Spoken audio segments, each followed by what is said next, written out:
Hey guys, how you doing? So, gonna do a basic combat tutorial. Gonna talk to you about the combat system, how it works, but we're gonna be discussing this on a basic level, and so for intermediate or advanced players, this information won't be as useful. Uh, I'm just doing this because I wanted to show you how combat works and explain some of the numbers and try to help new players out who are just getting started in Valheim. So, one thing you can do as basic combat is you can train on rocks. Okay? You saw me skill up my unarmed, and I'm doing a fast attack. Okay? You just left click on the mouse, and you'll notice my stamina bar is going down. That's the yellow bar in the center of the screen. And my skill is indeed going up. This is a skill up through use system, and so you have this bar shows your progress from 0 to 100, 100 being max skill, and the little orange bar is your progress to the next level. So dinging 15, I'll get it here in just a second, and there we are, 15 unarmed. The game has damage types, if you will, and you have skills associated with the weapons that do those damage types. So for example, clubs, this is going to be your blunt weapons. Let me get a blunt weapon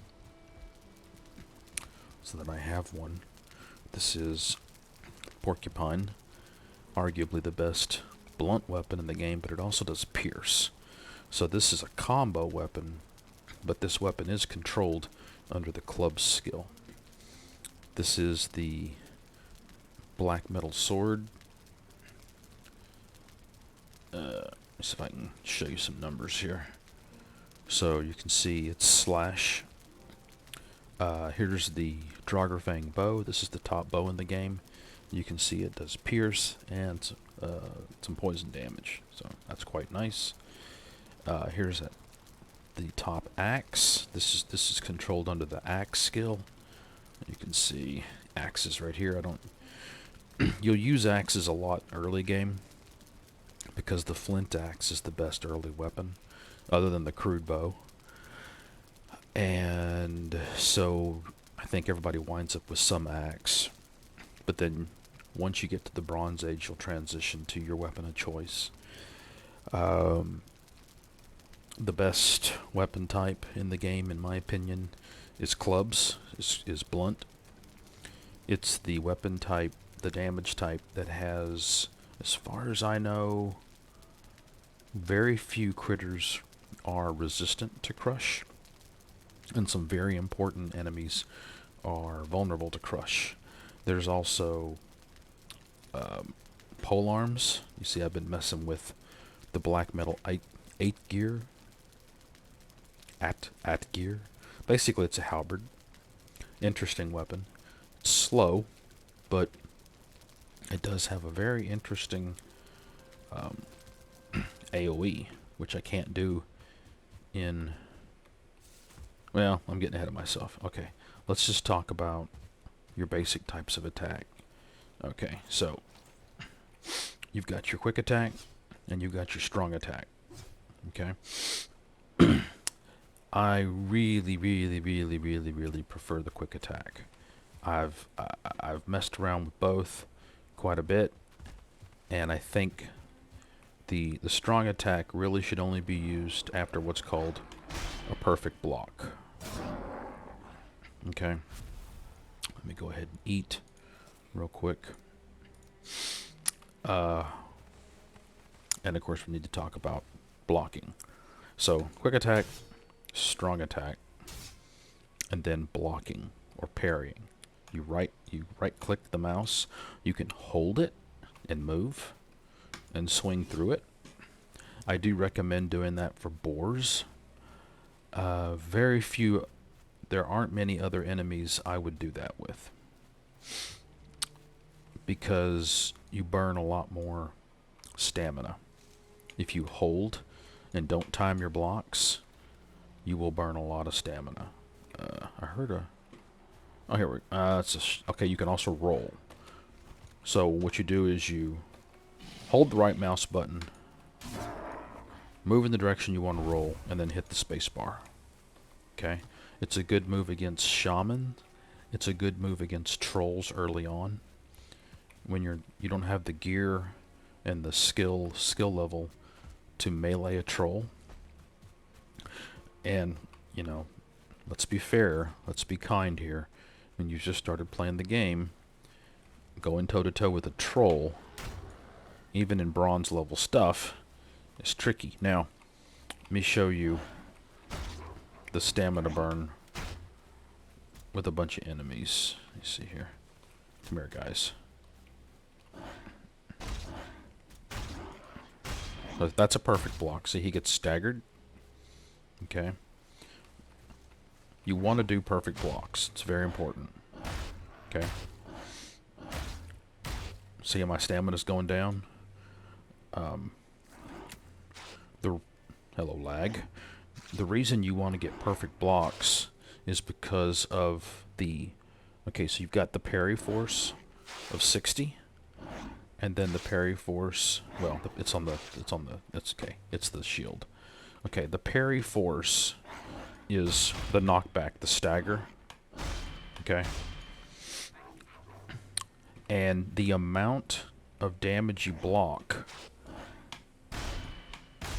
is a function of the... Okay, so you got the block power. Okay. And then you get a bonus. And so you can block double the damage with perfect blocks as opposed to regular blocks. If you rely on these types of blocks, you'll get staggered. You'll get knocked off your feet.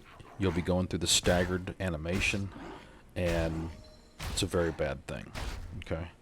The other reason you want to land your parries, or land your blocks, your perfect blocks, and right there I did a double click. Kind of a double clutch. I kind of let them come in, and then click again. You can do that. You can click, and then click. Okay, I missed one. And you also get a big damage bonus. And if you look on the weapon, you'll see parry bonus of 2x. So you get double damage. And I'll show you. Boom. So 184. And I think that was non-crit. I think I can do better. Let me see here. Okay. Maybe I can't do better. Because, of course, everybody's watching. So, you want to get your perfect blocks. Very important to land perfect blocks. The only time I would use strong attacks is with backstabs from stealth. I have a stealth video where I analyze stealth and I show you backstabs. Especially useful with the whatchamacall. Okay, let's get these skeletons together here. Let me show you. Any more skeletons? Yeah, there we go. Okay, come on in, guys. See? That's pretty nice.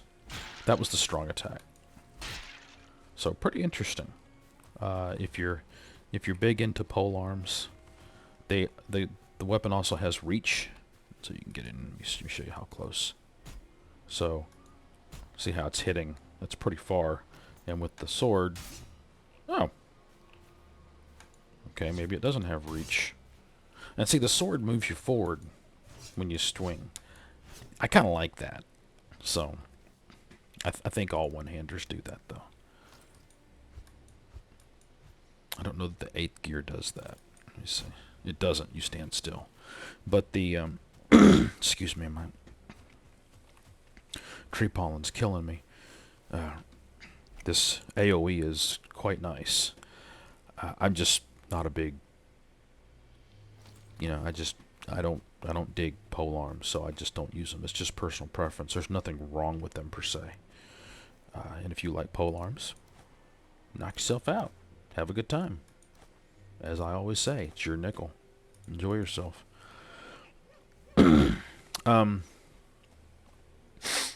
So now, okay, so your armor. Yeah, we need to talk about armor. Okay, so your shield is really important. In fact, I love the shield, and I love that one-handed is so powerful in this game. I think it's great that Sword and Board got the love that it deserves. But get this stuff here. I was hoping I might find a troll. Melee a troll for you. So your armor. Each piece of armor gives an armor amount, right? Okay. That's not confusing. What can be confusing is how much it actually blocks. And you'll notice, yeah, the shaman wasn't my best opponent. Here we go. I suppose that's a brute. No, it's not. All right. So I took 0.2, 0.3. Now when I block, watch. He's doing 11. Okay. So the damage versus armor calculation is not exactly 1-to-1. Okay? Around 50 armor and 50 damage is where you get your 1-to-1. Okay?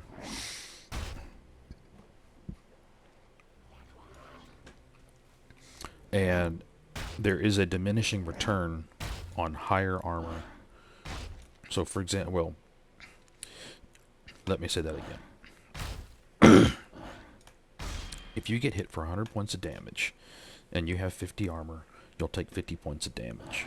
So it's about, if you have half the armor of the damage you're going to get hit with, you'll take half damage.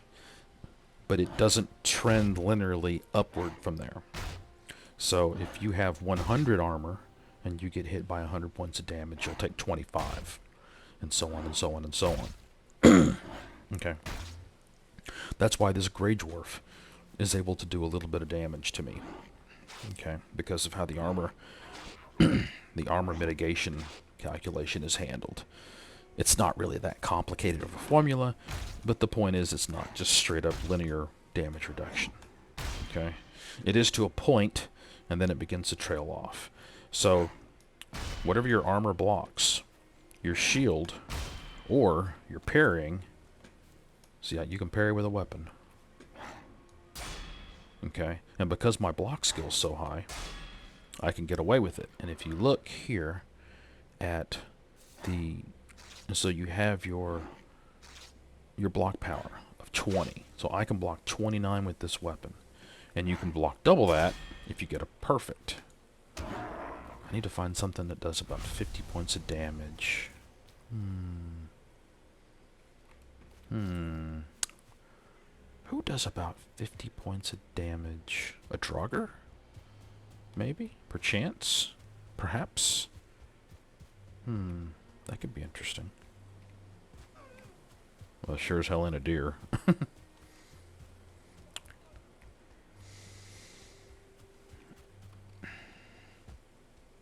Yeah, so with this weapon, you would not want to try... I wouldn't want to rely on weapon parries in the plains. That would be a little dangerous. What is the black 8 gear? Only blocks 10. Yikes. That blocks 20. Wow. That kind of sucks. That blocks 10. Huh. Interesting. Very, very interesting. Yeah. I would be very, very worried, especially up against like a Lox, because Lox hit really hard. Goblins, Fullings hit really hard. Let's see. I have 150, so I should be all right. A normal Fulling hits me for 20. Yeah, this is my plains garden. Let me see what we got out here. Do do do do do. What do we got? There we go. There's some locks. Okay. Boy, don't sleep on locks. Those boys are dangerous. But there's got to be some death mosquitoes around here. Okay. Why are there no death mosquitoes? If we're going to fight the locks, we're going to pull them down here to where it's much more flat and even terrain. There we go. There's a gobby. Okay. So let's go with just the mace. See? Damn, I can't even block him. Okay, this is too dangerous. Of course, that's a 1-star, so I would have preferred if it was just an on-level normal goblin. There's usually 2. Okay. So the game knows I'm trying to test and make a video, and they won't give me... Hello, lag. Holy shit. 2.3 seconds of lag. How pathetic is that? At least nobody's wailing on my longship. There we go. Alright, let's take a look at what we got here. Alright. Let me thin them out here a little bit. Alright, here we go. Okay, so he's hitting for 90. And you see I got the perfect block there. Okay, now let's see how the weapon does. See, he staggers me. Okay. Yeah, not good. Not good at all. Yeah, so you see how you get staggered? That is not what you want. That's an absolute disaster right there, waiting to happen. Getting staggered. If there were 2 of them on you, you'd be dead. You'd be absolute toast. And the locks hit just as hard, so I'm gonna call that a complete no-go. Would not... Missed. Ah! Can usually get him. There we go. It's pretty tricky to hit a fleeing deer. Can be done, but it's tricky.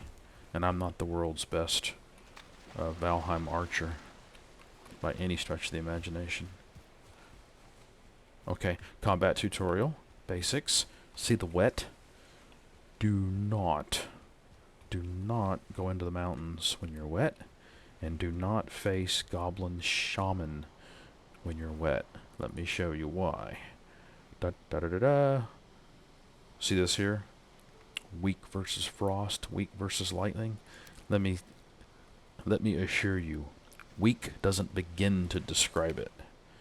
You will get annihilated. Okay? You are, it should say, extremely weak to those things. Drakes normally hit me for about 7. They hit me for 60 when I'm wet. I'm not going to address the new popular songs that are referencing wet. Yeah, I went there. So, here we are. Get a perfect block. Do double damage. Now, as part of your combat basics, you want to start to at least try to pay attention to vulnerabilities. You want to keep your eyes open for yellow damage numbers. Okay? If you see yellow, the enemy is vulnerable to that damage type. They're going to take extra damage.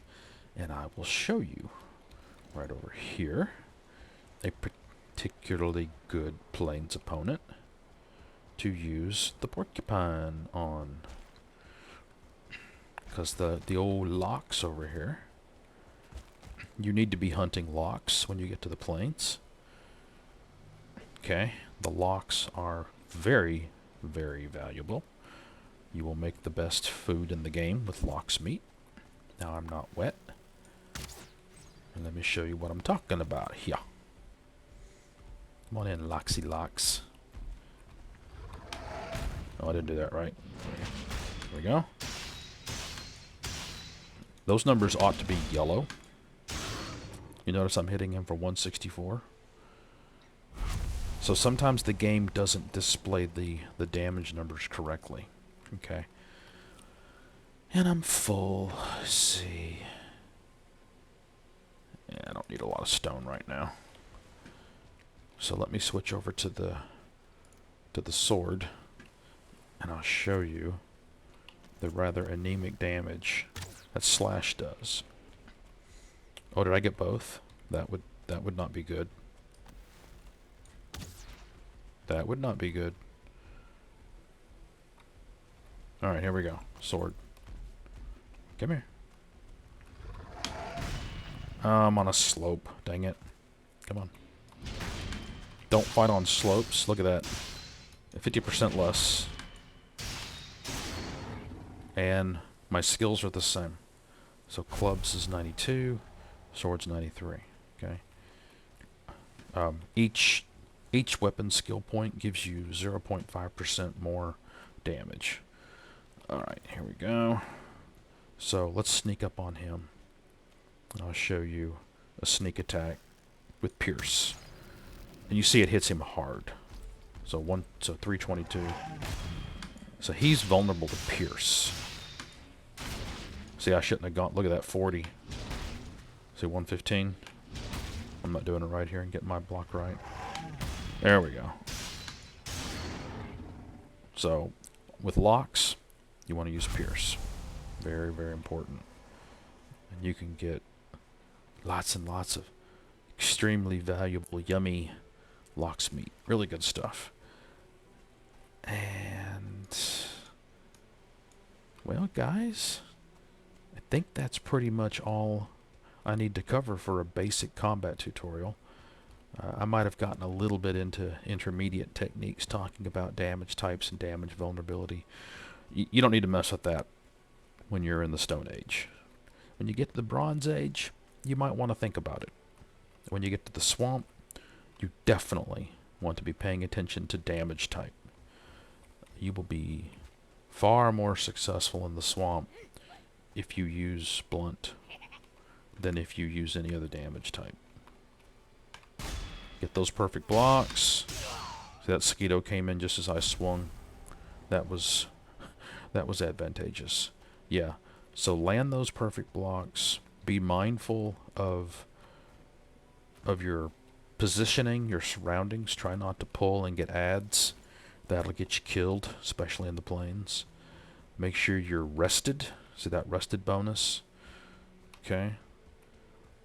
You get when you're in a resting area, you're going to get a comfort level.